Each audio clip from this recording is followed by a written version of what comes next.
Good morning to all. Thank you, KSOS and Dr. Sindhu, for this opportunity. And welcome to everyone to Drishti 2023. So let us look into a little bit in detail about anti-tubercular treatment, whether we are doing it right. So we have the 27% of the global TB burden, and we are the major country to have a countrywide national program of against TB. And over the years, our TB program has changed from the tuberculosis control program in 1262 to RNTCP in 1997, that's 1962, and 2016 when it was modified, the RNTCP was modified.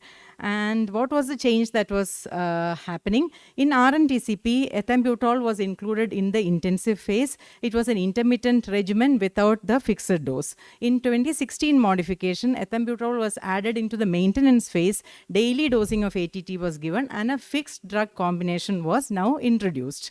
Now, every treatment has some downside, and therefore, though the historical incidence of ethambutol toxicity was 1 to 2.5%, and it is a dose-dependent toxicity with a recommended starting dose of 15 to 20 milligram per kilogram, in recent years, all of us have seen alarmingly increasing ethambutol toxicity.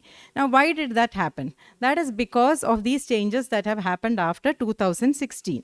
This exposes the fixed drug combination for a longer period, now exposes the patient to ethambutol for a longer period, and that is the possible culprit.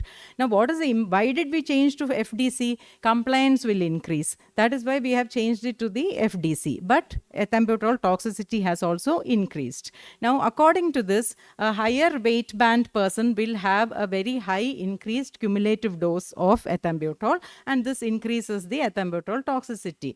Now, are we all just imagining this, that we are seeing more ethambutol toxicity? Like some TB specialists, when you tell them, they say that no, we are not seeing much. But there are studies now. In 2022, LVP has published the study which showed that over the last 4 years, 16 cases in 2016 to 13 cases in 2017, 31 cases in 2018 to 96 cases in 2019. So that is a large increase. But why should we bother? Prevalence is less than 2%. But even then, we have 1.9 million newly diagnosed cases and possibly around 38,000 ethambutol toxicity per year. Is it reversible? No. It was thought to be largely reversible, but all of us now see patients who are not reversible and who do not have full recovery. And therefore, you need early detection and management. How do they present? They can present any time 3 to 6 months after ATT initiation. It is earlier presentation in those who have impaired kidney problem. And typically, it is a bilaterally symmetrical subacute central vision loss. But by the time they become symptomatic, it becomes significant damage. That is why the role of screening is needed. What all can you do? Pupillary reaction has mild role because usually it is symmetrical. Color vision defect, red-green mostly, not more than blue-yellow. Contrast sensitivity reduction, which can be checked in our OPD. Fundus examination, however, is a late change, but still routinely needs to be done. Small peripapillary hemorrhage may be a sign. Hyperemic or edematous disc may be there, and later on pallor. Visual fields, like we have mentioned earlier, generalized reduction in sensitivity in the central field, central or centrocecal scotomas, sometimes bitemporal breakout of the visual field can occur. Can OCT help? Yes. OCT, RNFL and GCC can help in preclinical diagnosis of ethambutol toxicity. So you have seen it is a variable presentation. This is a very typical picture with bilateral disc pallor and centrocecal scotoma on field defects. Subclinical biomarkers, the most important is the OCT, RNFL, change in RNFL thickness, especially in the temporal quadrant, GCC thinning, and in the HFA, when you have a reduction in the visual field index and presence of a visual field defect on the pattern standard deviation plot. Pattern VEP, we cannot do it routinely, but it will show increased latency and decreased amplitude. There was a study done that was evaluating the incidence and indicators of early detection. Though incidence was less than 2%, subclinical damage was seen in 46% of eyes. Therefore, you need a high index of suspicion. Adverse outcome predictors are old age, renal insufficiency, and chronic smoking. And subclinical toxicity group has definitely much higher than those who have actual toxicity. Now, you can ask, the important thing is to warn the patient about this problem, and that a change in the quality of vision can occur. Color and contrast difficulty, if they have it, they need to report. And although ophthalmologic evaluation is not routinely told to the patient, we have to increase awareness among the TB specialists so that they do a routine ophthalmology evaluation, and then at 2 monthly intervals. And then if you suspect, you need to go ahead with the VEP also. What is the treatment recommendation? It is the first and foremost thing is to stop ethambutol. That is the only thing we can do actually to stop the toxicity. Communicate with the physician. Everything else, neuroprotective agents, vitamins, cyanocobalamin, everything has only an anecdotal role, and IVMP also has no proven benefit in ethambutol toxicity.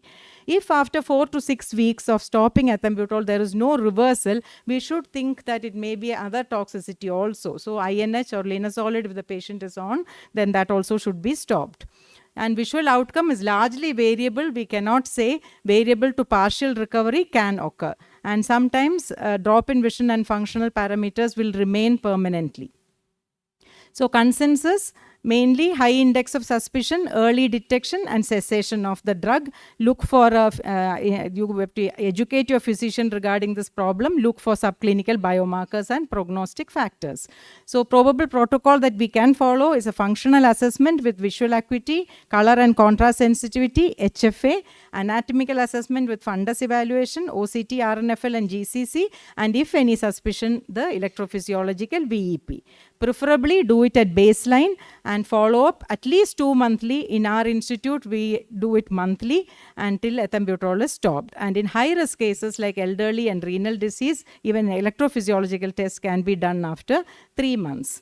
One unanswered question that we have is whether we should go back to the flexible regimen. The problem with that is that the compliance will be less and there will be emergence of multi-drug resistant TB. That is why they are reluctant to go back to the old regimen.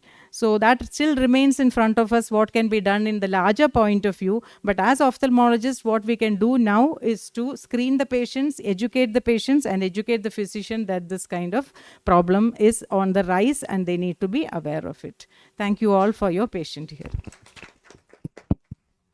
Thank you, Madam. As Madam already mentioned, the number of cases of ethambutol toxicity are on the rise, and many institutions are coming with this, following this protocol strictly, that is having a baseline screening and then a follow-up every 2 months.